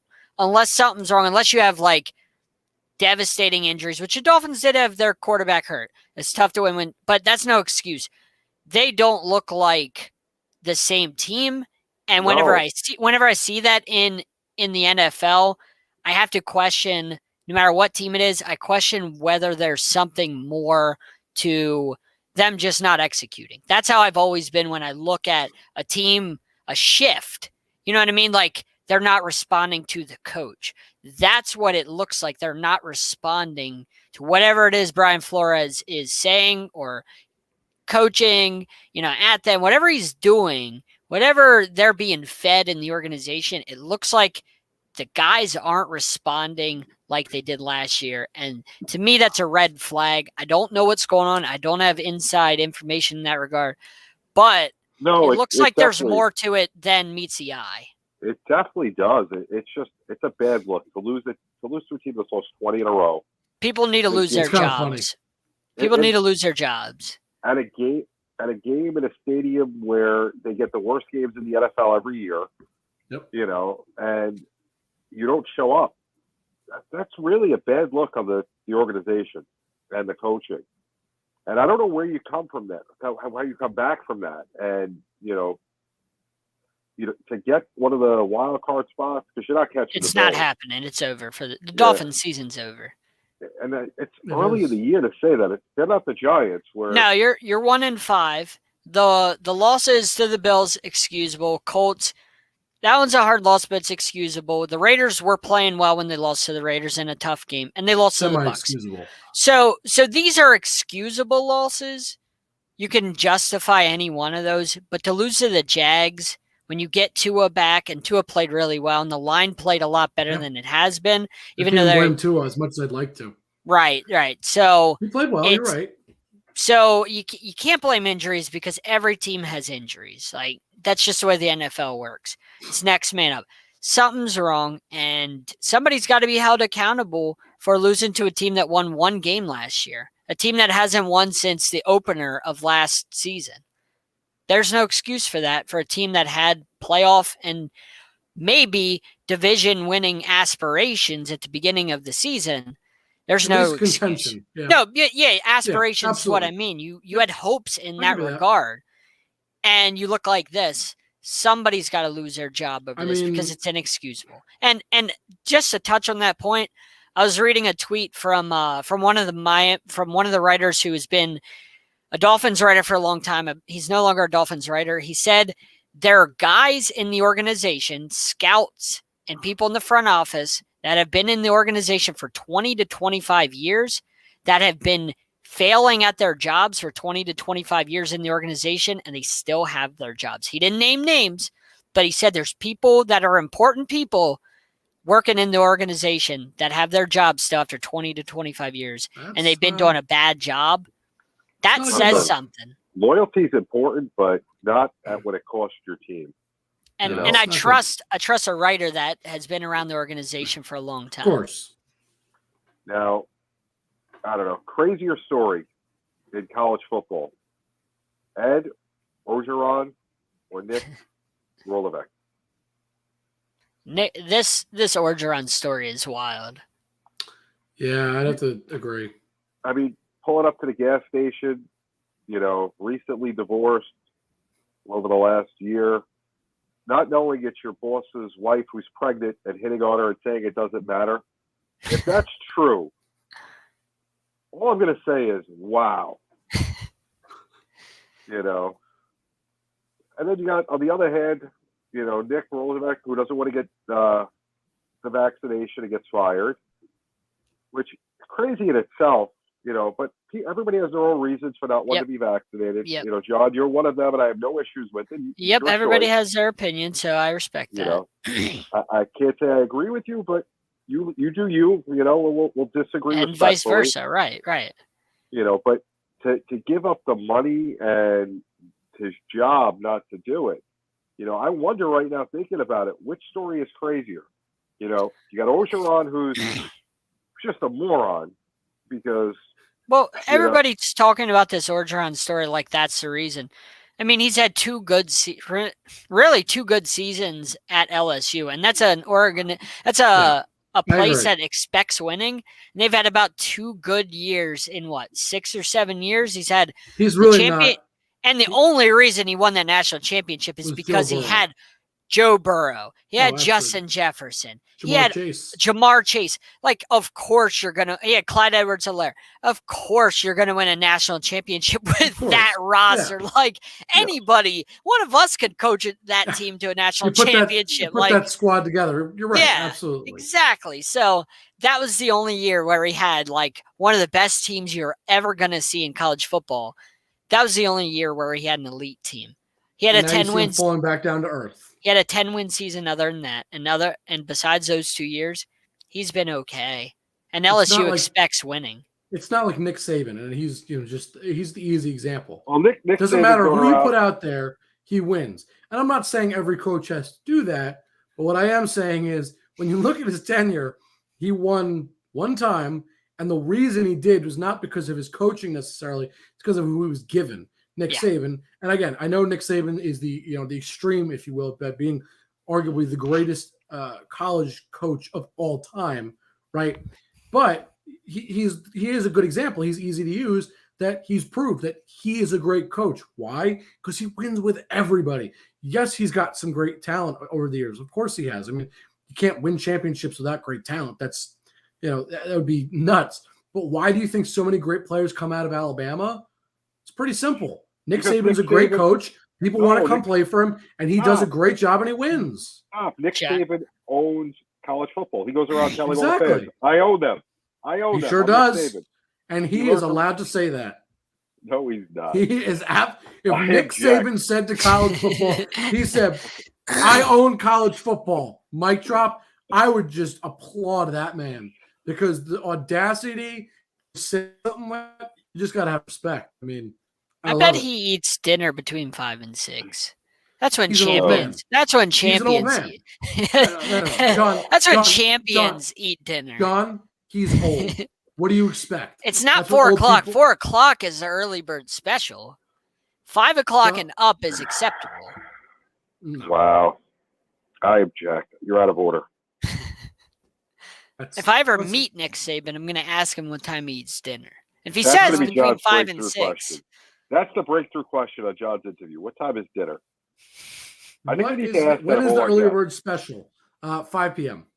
I think we need that with our guests. We need like a quirky question that we ask everybody. I used to do like PlayStation or Xbox when I used to have draft guys on.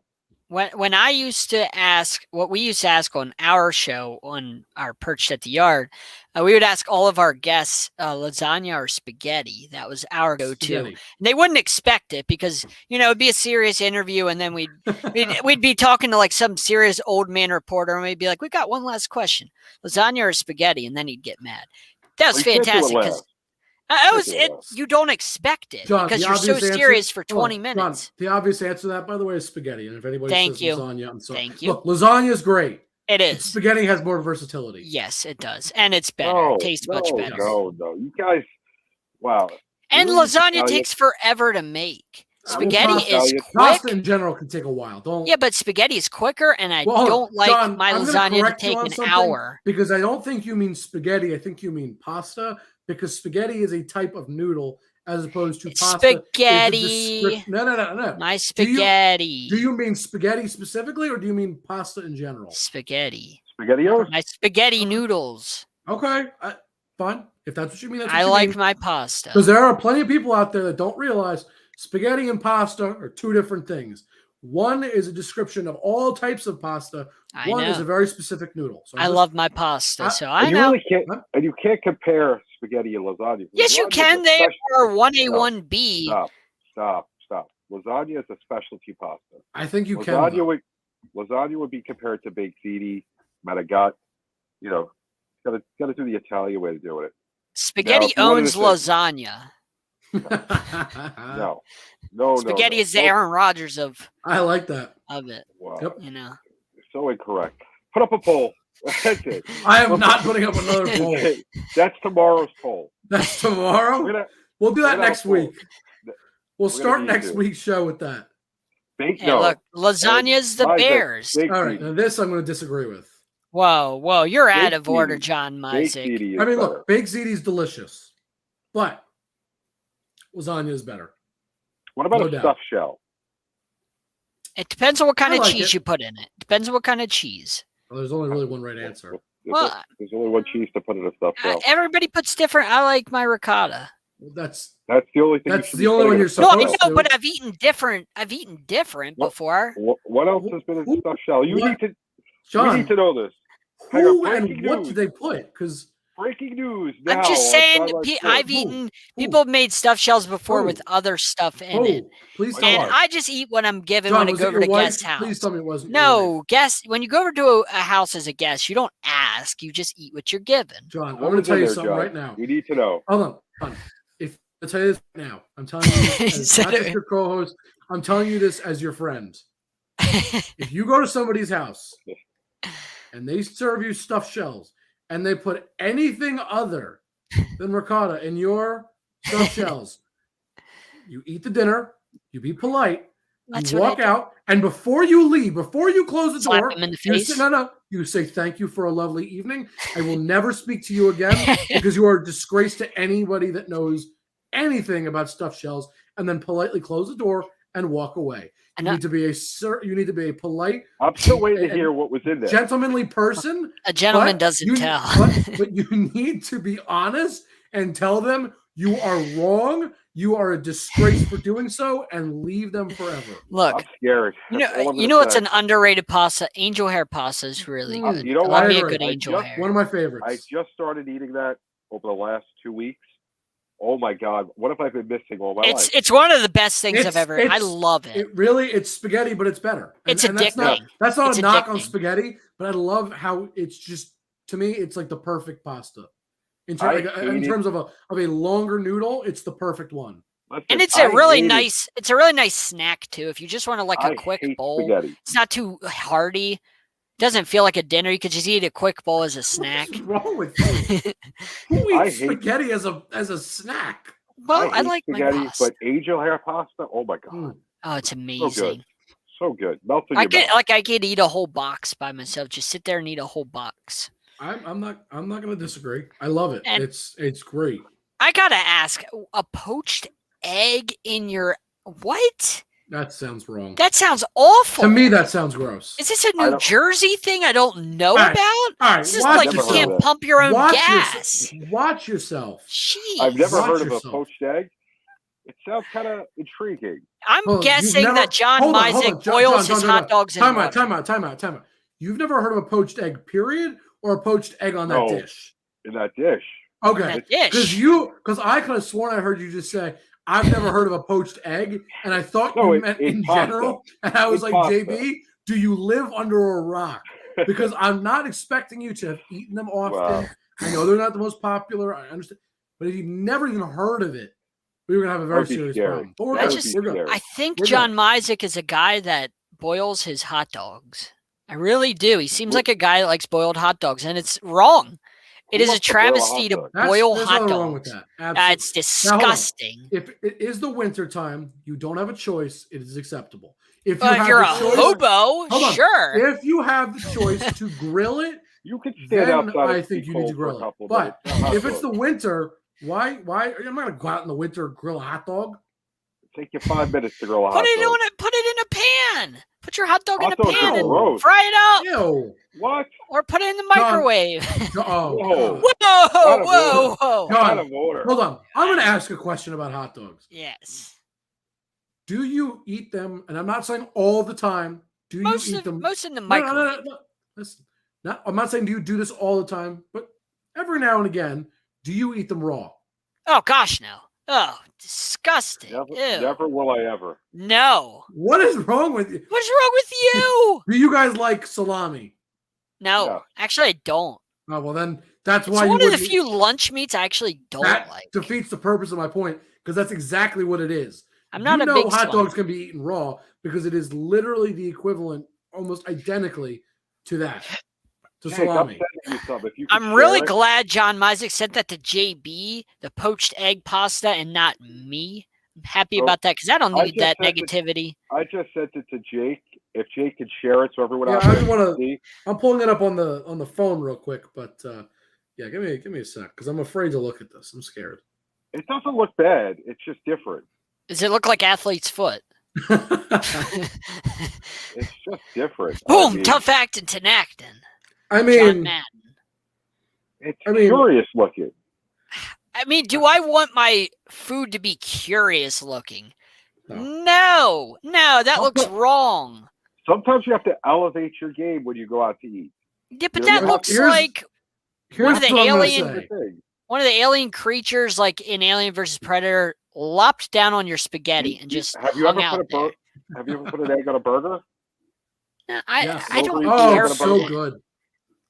That's a good I like idea. It's I like amazing. French fries on my burger sometimes, or No. chips. An over easy egg on your burger. Oh my god, it elevates. Mm. Sometimes you got to go Here we out of go. the box. This guys. is They what it call looks that- like. So I'll say this. It looks pretty. It looks pretty, Yes. but I wouldn't eat that with the egg. Absolutely not. I don't That's know if disgusting. the egg goes with the sauce. And he It said just Alfredo looks sauce. so and out that- of place in and that's so a many red ways. sauce. I've never seen That's a a red Alfredo sauce. Yeah, that's not Alfredo. You know, Big as the- difference. as But the I Italian think in he the was group, just. I think the point of that picture was to was show just what to a show me poached what an egg. egg looks like. Okay. Yeah, the poached egg on pasta. I mean, it's a disgusting idea, and I think there's serious wrong with them for having that because that is what I like to call a food crime. That's rude. I mean, you did. It really You is should- rude. It's a disgrace to food. I mean, That's like Toby putting his hand on Pam's lap rude. When I agree. when Yes, Jim absolutely. is sitting right there. It's just you got to have some set of kahunas to do something like that. Yeah, and we know how Toby is. I don't know. I think it's an interesting concept. I like the egg on my burger, but not so much. I you know. agree. You'd be surprised to know. Actually, I don't. I thought he was Italian for my- the first year I knew him. My step grandfather, well, my mother's stepfather, which technically means he's my step grandfather, but he's my grandfather's Italian. So I don't have it in my blood, but I have Italian in my family via marriage. So Yeah, your I'm close enough. mannerisms and everything, make me think that you are because I'm gonna let you guys in on a little secret. people that are Jewish and or Italian, they're basically the same thing. We are, 100%. there's a very fine line that splits us in half, 100%. and there's like one main difference: the religion. Do you have a short? Other than that, there's almost no difference. Do you have a like half and half? I can tell you because I see both sides. Exactly. 100%. They're very right. similar. It's eerily scary. It's very similar. Off camera, are you like a guy that has short fuse? Like you have that Italian style where you get angry real quick and you use your hands and whatnot. I use my hands a lot. I mean, do you see how I talk? I use my hands all the time. I just didn't know how you are off camera. No, I was just curious. How I am on the camera with you guys is pretty much how I am. I admit that. That's the one thing that doesn't change. Okay. But other than that, that's again another main difference. But I mean, anybody that knows Jews and or Italians can tell you, and JB obviously did, very, very, very similar. It's eerily creepy. Similar. I mean, it's creepy. It's other creepy. than the religion. It's been a great show. Yeah. They always are. We had they really are. Made another new friend. There you go. Yeah. You know, I love the guy already. We're very interesting. Yeah. You know, learned a lot about the Colorado sports scene out of Denver. You know, as if I didn't already know a lot from Isaac and Jordan Long when I heard about Denver 45 times a day. That's all we hear about all day, right? That in Chicago. Yeah, really. You sprinkle on the New York every now and again. But that's because we own the sports scene, Jake. I mean, come on. This is true. New York. We are the Aaron Rodgers. You know? See, JB, you're getting it. You're getting the I own you. It's growing on him. It's growing on him. Yes. I feel like a proud parent right now. He's wearing a Dolphins jersey, so he's not used to owning anything. I'm not sure if that's more of a dig at him or you as a Dolphins fan. I almost spit my coffee. I'm dead inside. I said before he was going to get coffee. It looks like he went and got coffee when he went off screen. So there you go. Folgers? No. He told us already. Chock full of nuts. He said, John, coffee. No, I know, but I was hoping that maybe he came to his senses. No, I'll drink any coffee. This is ridiculous. Chock full of nuts, I feel like, is like the Teddy Bridgewater of coffees. Really safe play. Not a lot to it. It's kind of bland. That's the Teddy Bridgewater of coffee. This coming to the guy who drinks Keurig K-Cups. You don't like Keurig cups? From the guy whose quarterback is Tua Tagovailoa. So. Tua played really well. I don't know what Tua is. Well, they didn't I know what he is. It was a shot. Average. He's not average. You can't say that after 11 starts. You can't say that. I sure can, and I did it. So. You want to hear me say it again? He didn't even play average. Like Eli Manning. Eli Manning won 2 Super Bowls. He won 2 Super Bowls because of the defense. Doesn't matter. He was out there. He put in the work enough to win those games along with his defense. He has one more Super Bowl. One more Super Bowl than Trent Dilfer. And he has 2 more than your Dolphins ever will have. Well, we have to. Ooh. We have to. So how's that possible? I'm talking about currently. 2 more okay. I'm never going to see one in my life. I'm going to die before I see one. I've already come to terms with that. I mean, I've had 31 years of heartbreak. I know how this works. I'm just making sure you understand. No, I know. Going back to Super Bowls, think of Tom Brady. He has 7. Yeah. Right? How many teams are even close to catching Tom Brady? Not players, teams. Steelers, and the Patriots. And the Patriots really shouldn't count on that list because Tom Brady owns all those championships. You see how owning things is pretty obvious how this works. I'm trying to instill this to you, JB. I own prime time right after I eat my dinner between 5 and 6. I own prime time because I have that wide open. John, don't say that. That just sounds so inappropriate for so many reasons. I know you don't mean it like that. Look, prime time is ready to do whatever you want, whatever your activity is, whether it's write articles or you go out to a game or whatever. John, just stop. Because all I think of is Deion Sanders because that is prime time. So please, I don't stop think of saying Deion. I don't So think of don't. Dion. I know you don't. I'm just saying. So Wow. stop saying it. Dion is on Okay. I another hear network. prime time, and I think of him. Dion's And on I know another that sounds- network that's not as good as ours, so he doesn't That's count. fine. I don't count him. We're getting up to 18 votes right now. 6-7 is winning 2-1 over 7-8, and we don't have any early birds in the house. Still with a So 0. again, Early as- bird is at 4, not 5. John, Early nobody's bird voting for does 5 not get o'clock the word. regardless. You're missing the point. Nobody is voting for you. Not a one. Nobody. 18 people at the moment within And minutes. not one of them has voted for you. I mean, It's crazy. that's not an anomaly. It's not like And look, that's 18 people that are wrong.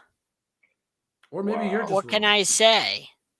John. You haven't voted yet, so you'll get one eventually. Well, I mean, Hopefully. you never know. I'll vote eventually whenever I get a chance. John's gonna vote for one of us. I can feel it. He's going to accidentally please click on just- one of ours. I mean, they're clearly winning, so. Yeah, I'll have to vote eventually. So, I mean, this has been a great show. I mean, Yeah. where else would Like you you rather said. be than DBNA television every day, 4 a.m.? Anything else, guys, before we wrap this up? Listen, we got to get some sleep. We got to be up in a few hours so we can watch ourselves on TV. You all do Remember- too. Our fans do as well. Yes. Remember, 4 a.m. Eastern, 3 p.m. Central, 3 AM, 3 not 3 p.m. 3 a.m. Central, 2 a.m. Mountain, 1 a.m. Pacific. If you're in Hawaii and Alaska, figure it out. Let me know. I can't do that math. If you're in Europe, you can still stream it, I believe. Yeah. Wherever you are, we're worldwide. Forget about Pitbull. We're now. I was just gonna say, worldwide. Forget about Pitbull. We are worldwide. He is stealing our thunder, and it's not acceptable. No, It's fair. It's our thing. not at all. Not at all. All right. Anything else? Or are we good? Nets start out the season 0-1. Dodgers come back and win. Red Sox were up last time I checked. My Islanders up 2-0 on the Blackhawks. Lots going on. We got all 3 sports going. If it was a Monday, there'd be football too. So that's about it, guys. Where can we find each other? John? Yeah, Fox Sports 1340 AM. Cardiac Kane on Fansided. Fin Fanatic on Fansided. Sports Arena Monday and Wednesday nights, 10 Eastern Time. Thursday nights, Alex Fleming's NFL Carousel, 7 to 8. You can find me on there. And then, of course, Sideline Sports, DBNA Television. I mean, this is the place, man. 5 p.m. to 6 p.m. eating dinner. This is the life. 5 to 6 p.m. you're eating dinner, but we're not airing until 4 a.m. That's good. Hey, I'm encouraging them to eat dinner at the appropriate time so you have the rest of your night to enjoy. Absolutely not. JB, where can they find you? JB _ the program on Twitter. I'm everywhere, guys. Just look around. Wake up early. Get a Roku. Get a Fire Stick. Soon to be on Apple. Just watch some DBNA TV, 4 a.m. Absolutely. Eastern. Doesn't it have a nice ring to it, too? DBNA television at 4 a.m. when Sounds you wake up. great. It has a great ring to it. If you're not watching DBNA TV, check out our socials. They're giving away 6 vacations, guys. They are.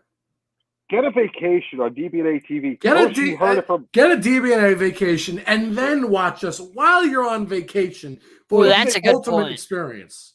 Ultimate experience. You'll win a vacation because you're watching our show. What's You're better welcome. than watching us and getting a vacation? You're welcome.